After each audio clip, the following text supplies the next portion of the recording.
اهلا وسهلا بحضراتكم في اولى حلقات تكنو برينت هاب، منصه الحوار لواحده من اهم الصناعات الابداعيه في حياتنا، صناعه الطباعه والنشر والتغليف والاعلان.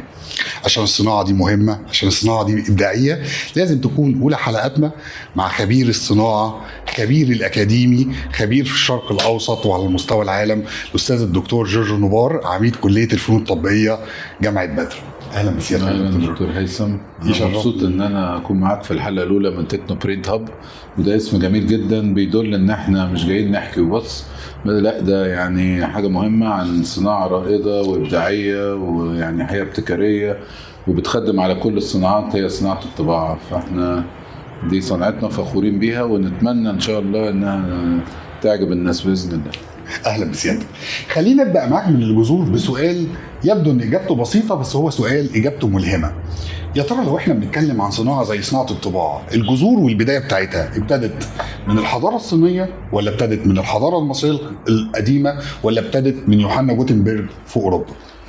والله ده سؤال حلو وجميل، وسؤال يعني عليه على طول نقاش دايما.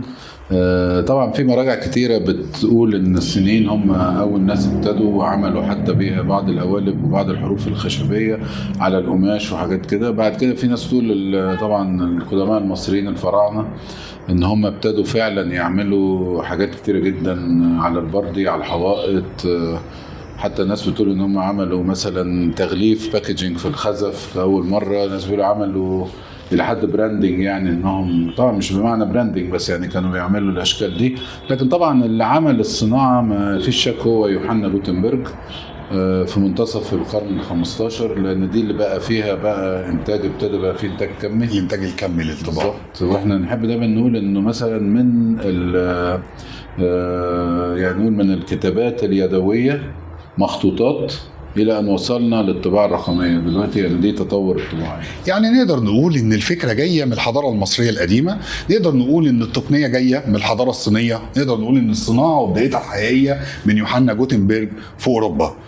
طب يا دكتور، لو احنا بنتكلم عن الصناعه دي لما دخلت مصر، نقدر نحدد تاريخ معين لدخول الصناعه مصر؟ نقدر نقول مثلا 820؟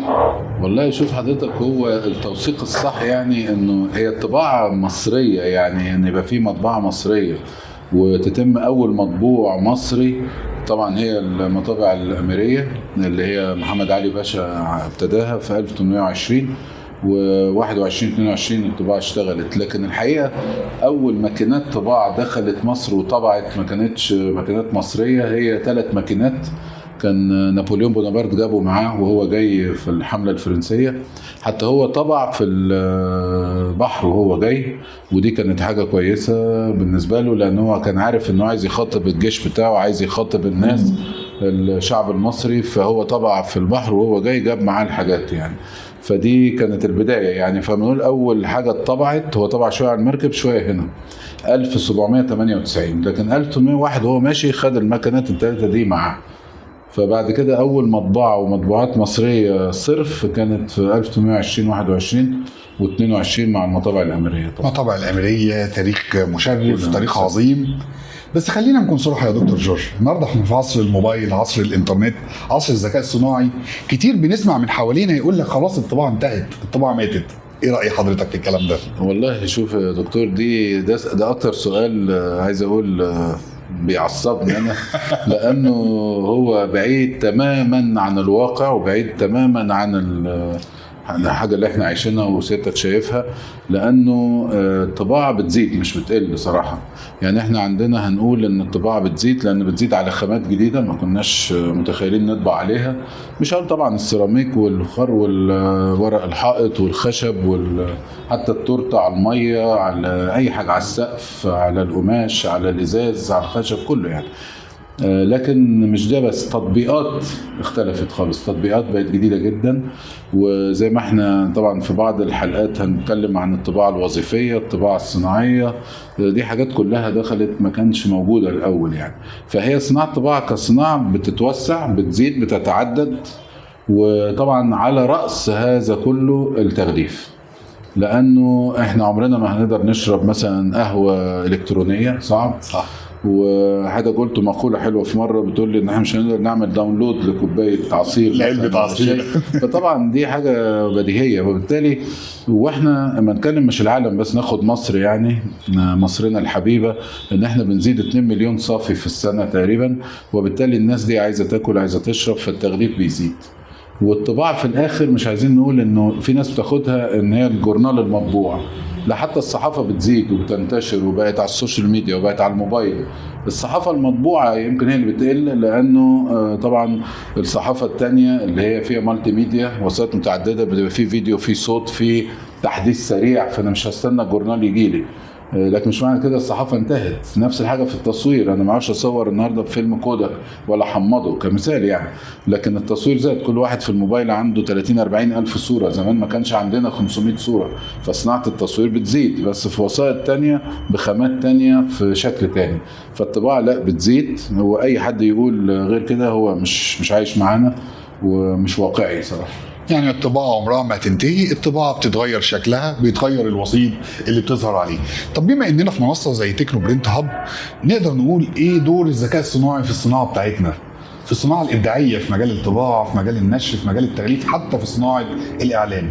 والله شوف يا دكتور، ده سؤال مهم. يعني أنا رأيي إن إحنا إن شاء الله في مرة لازم نعمل حلقة كاملة عن الذكاء الاصطناعي في المجال بتاعنا، لأنه موضوع كبير جدا وقلق الناس جدا جدا. الناس فاكرة يعني عايزين يقول ده بديل، ده هيجي يحل محل، ده منافس، ده هياخد شغلنا، هيبقى فيه بطالة. الموضوع مختلف تماما حاليا، يعني على الأقل بنتكلم دلوقتي هو بديل استراتيجي، بديل ابداعي، بديل ذكي، بديل سريع، بديل دايما نقول ايه، هو لا بيتعب ولا بيزهق ولا بيبقى بطيء، هو اسرع مننا، فنستغله. النهارده لو احنا صنفنا الاي اي في الطباعه هنلاقي لا شيء مخيف، يعني من اول صناعه الماكينات في المصانع لحد ما الماكينه فيها اي بيقدر يشوف الاخطاء الطبيعيه بيصلحها، بيقدر يعمل صيانه لبعض الحاجات، بيشخص المشاكل في الطباعه، بيقلل الهالك، بيزود الجوده، بيعمل لي معالجه صور بشكل رهيب في الحقيقه. فهو في الواقع بيوفر علينا وقت كبير جدا في حاجات كتيره، خطوات وحاجات كنا اجراءات بنعملها، هو بيعمل لنا كل ده. فممكن هو يشتغل واحنا بنشتغل في حاجات ما زال هو مش هيقدر يبدع، مش هيقدر يبتكر، لانه هينفذ اللي احنا بنقول له عليه، وهينفذ اللي هو بيلاقيه في النت حواليه يعني. فمش حاليا ما بيبدعش، فمش هيحل محل بتاعنا. لكن هو بقى مهم جدا، ما ينفعش ان احنا نقول لا انا مش عايز الاي اي، لا انا مش هستخدم الاي اي، لا هو بقى واقع لازم كلنا نبتدي نتعامل معاه ونستفاد منه، مش المعامله العاديه يعني. واقع في كل مرحلة من مراحل الصناعة، واقع في صناعة الطباعة، واقع في صناعة التغليف، واقع في صناعة الإعلان. مصر ليها موقع استراتيجي مهم. ايه دور مصر من وجهة نظر حضرتك بخبراتها الأكاديمية، بخبراتها العلمية، بإمكانياتها في المنطقة كلها في الصناعة الإبداعية؟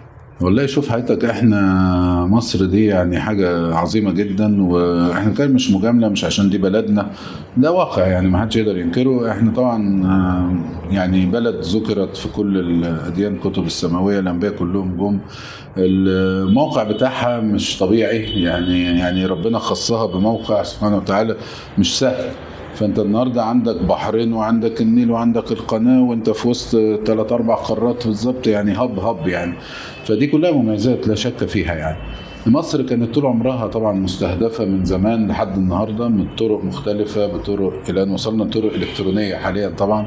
فمع كل ده هي صامده وبتتقدم، والحمد لله اللي احنا شايفينه من اول فخامه الرئيس للحكومه للناس كلها، لا في تقدم ملموس يعني مش مجاملات. يعني لما ننزل نشوف بس البنيه التحتيه اللي وصلنا له، المواصلات والنقل اللي وصلنا له، التقدم اللي احنا فيه، الرقمنه اللي احنا فيها، لا في حاجات كتيره. طبعا بلد كبيره زي كده بال 110 115 مليون، الحاجات دي مش سهله، هتاخد وقت، لكن احنا في تحسن اقتصاديا.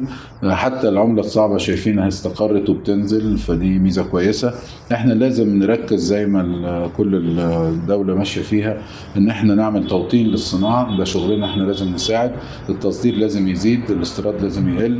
احنا التصدير لينا دور مهم كغرفه صناعات الطباعه والتغليف وكمعارض التغليف والطباعه، ان احنا ننشط الموضوع الموضوع ده نعمل التغليف الصح، لان احنا في حاجات كتيره جدا عندنا منتجات كويسه جدا، يمكن التصدير بتاعنا مش بالشكل الكافي او اللي احنا راضيين عنه، عايزين اكتر. احيانا بيبقى المشكله ممثله في العبوه نفسها، ان العبوه لا تتحمل هذا المنتج اثناء النقل والتوزيع والشحن وكده. فطبعا حضرتك عارف احسن مني في اوروبا والحتت دي لما العلبه تبقى يعني مش هقول مفتوحه، لو فيها خدش مش هياخدوها، مش زينا يعني، مش زينا. فبالتالي لازم احنا نراعي ده، ان احنا بنصدر لناس قلوق جدا على الحاجه بالذات لو اكل وشرب. فده دورنا بقى ان احنا نعمل، اولا لازم التصميم يبقى جذاب، الالوان تبقى صالحه للدوله اللي هي رايحه، بتخاطب الناس اللي هي رايحه، مش تصميم واحد يصلح لكل الدول، حاجات كتيره يعني.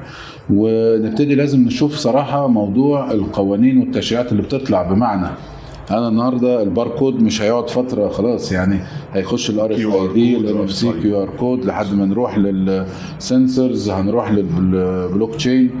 مفيش كلام ان دي حاجه مهمه، وانا مبسوط جدا ان في كلياتنا وجامعاتنا وعلى راسها طبعا قسمنا الحبيب طبعا نشر وتغليف كليتنا الام فنون تطبيقيه جامعه حلوان.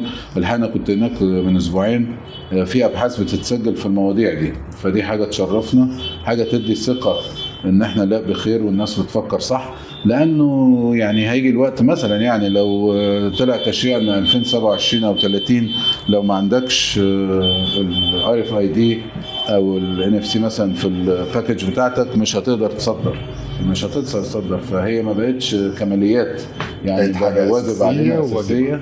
واخر حاجه عايز اقولها ان احنا في المعرض اللي فات من اسبوعين تقريبا 10 ايام ما فيش، يعني كانت حاجه جميله ان لقيت شركات مصريه كتيره دخلت في التريسابيليتي، المهم ده التعاقب الرقمي والتتبع الرقمي، بقت حاجه مهمه جدا جدا جدا في مصر، والناس ابتدت تفكر وبتنفذ ان انا بقى ماشي في الورك فلو كله بتاع المنتج، اعرف هو اتصنع فين، اتعرض تتخزن فين، اتعرض فين، اتباع فين، حد اشتراه فين، رماها فين، نتتبع كل ده ونتعقبه. فدي الحمد لله انا شايف ان في تقدم كبير. ده دور لينا احنا من ناحيه الكليات، من ناحيه الغرفه، من ناحيه الجمعيه، من ناحيه المعارض، وان شاء الله في معرض تكنو برينت هيبقى ده في الندوات مهم جدا الحته دي، ان نجيب الخبراء ونتناقش ازاي نرتقي بده اكتر واكتر، ان احنا نبقى في رياده كل هذه الصناعات، وده اقل حاجه والمكان الطبيعي لمصر يعني. من البردي للذكاء الصناعي، حكاية مصرية مكتوبة بالحبر والإبداع. ممكن تكون دي نهاية حلقتنا، بس هتكون بداية جديدة لمنصة بنتكلم فيها عن أحدث التقنيات، عن مشاكل الصناعة وحلولها، بنتكلم فيها وبنعمل لقاءات مع خبراء السوق. أنا عايز أقول إن اللي هيقود الحلقات بعد كده هو أستاذنا الدكتور جورج نبار، هيبقى هو اللي بيقدم الحلقة، هو اللي بيقود منصة تكنو برينت هاب. عنك يا دكتور هيثم، ده حاجة تسعدني وتشرفني، ونتمنى ان برضو سيادتك تبقى معانا بإذن الله، ونقدر نعمل حاجة ان شاء الله في خدمة طبعا نمرة 1 بلدنا، 2 صناعتنا، تخصصنا والناس بتوعنا يا رب يعني. واتمنى التوفيق للجميع، وشكرا على بإذن الله. شرفت بوجود حضرتك معايا النهارده، بشوف حضراتكم على خير.